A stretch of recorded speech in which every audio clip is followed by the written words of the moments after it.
deegaanada hoos yimaada degmada Taleex ayaa waxay ka mid yihiin deegaanada ay abaaraha baan ay saameeyeen dad iyo duunyo waxaanay jirin wax guddiya oo shaqeeya isla markaana sameeya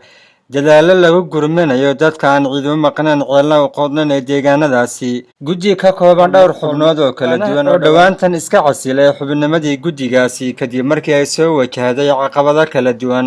ayaa waxaa ka hadlay arrinkaasi Cabdinaasir Mira Xirsi oo ka mid ah xubnihii guddigaasi. Cabdinaasir Mira ayaa ku eedeeyay Gudoomiyaha Gobolka Xaysimo Cabdirashiid Maxamed Axmed inuu yahay caqabada koowaad ee guddigaasi. haddaan ka warramo xaaladda abaaraha ee gobolka ka jira ama degmada ka jira markii hore oo ka tirsan markii hore gobolka Sool xaaladda abaartu aad u daran tahay sababtoo ah waxa ka dhacay abaar aad u sameeyay wax laga sheekay karona ma aha iyadoo xaaladdu aad dadkii markii hore ka hayaameen ba haddana dadkii dib ugu soo noqday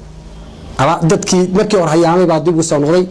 ninkii taga un baa ka sheekayn kara dadka xaaladda ku sugan yihiin xoolo dadka nafta in la badbaadiyo meel xoolo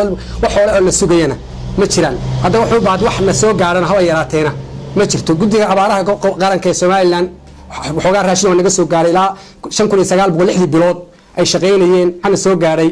9 booyood guddiga gobolka Sool ka jira waa gobolka weynaa jooga waa guddida la aqoonsan yahay aad gobolka weyn u Sool jooga wax naga soo gaaro oo xaggooda nooga yimaada haba yaraatee ma jirto waxaan lagu bixiyaa gobolka Sool ahaan baa lagu bixiyaa iyagana wixii lagu soo aadiyaa annaga wax naga soo gaaro gobolka Sool waxa Soomaaliland naga soo gaaro meel kale wax naga soo gaaro haddaan nahay Taleex soo area xagga caqabado ayaa jiray guddida abaaraha xaggeedu ka jira oo guddideedu guddi aad u shaqaysan yihiin oo because caqabado badan xaggeeda daruuf jirta oo wali ay ka mid tahay maamulka gobolka ay ka mid tahay sababtu waxay tahay hadda kaliya waa ka shaqeeya laba nin oo kale ugu horeeyay labadii nin oo is casileen guddiga abaaraha Xaysimo kaliya baa ka jooga oo shaqeeya cid kale oo shaqeysa ma jirto sabab duuf aniga hadda lafteedu waxaan rabaa islaan dabacay misna waxaan si xaalad hadda markaan inta marayso hay bal hor dadka inta waxa kama harintii hore waa sii waday bal inta shaqee la yar faahfaahi caqabada iyo dhibaatooyinka haysta maxay tahay waxay tahay kow gudoomiyaha gobolka waxa weeye wuxuu ku hayaa faragelin gudoomiyaha gobolka Xaysimo faragelinta waxa weeye isaga wuxuu yahay isaga guddida abaaraha wax tala kala gelinayo ma jirto guddida abaaraha wuxuu kala tashanayo ma jirto ma jirto wuxuu kala tashadaa guddida abaaraha isaga marba group magacaaba way baabaan ana ka soo haray marka hadda anu kaliya ka jooga marka haddaan wada shaqeyn toosana baan naayno taayad ay arsilay tagtay cidna kale oo tala gelin wadadu wuxuu qorqorin bay sameeyeen biyo dhaaminayeen laakiin intuu isagu qoray isagana faragelin ku hayo u qoray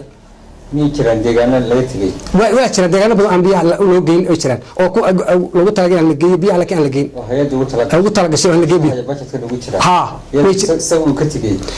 marka anu aan weydiinay hay'adda waxa lagu yiraahdeen waxaan waa la diyaariyay shax anagu waxaan kala tashanay gudoomiyaha gobolka waxa guddida abaaraha ma ay soo marin Taleex ay tay karaan hay'aduhu ay amaanta ay ka shaqeyn karaan oo lagu soo dhaweeyay oo Taleex dadka jooga yihiin dad wanaagsan oo aad loo shaqeeya dadka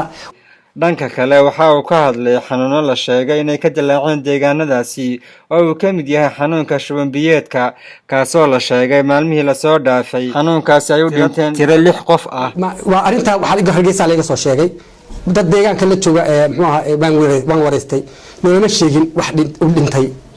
shuban biyood laakiin dad jiran baa noo sheegay in dadku jiran yahay laakiin wax dhimasho nooma sheegin Ismaaciil Haradige Soomaali News TV Lascaanood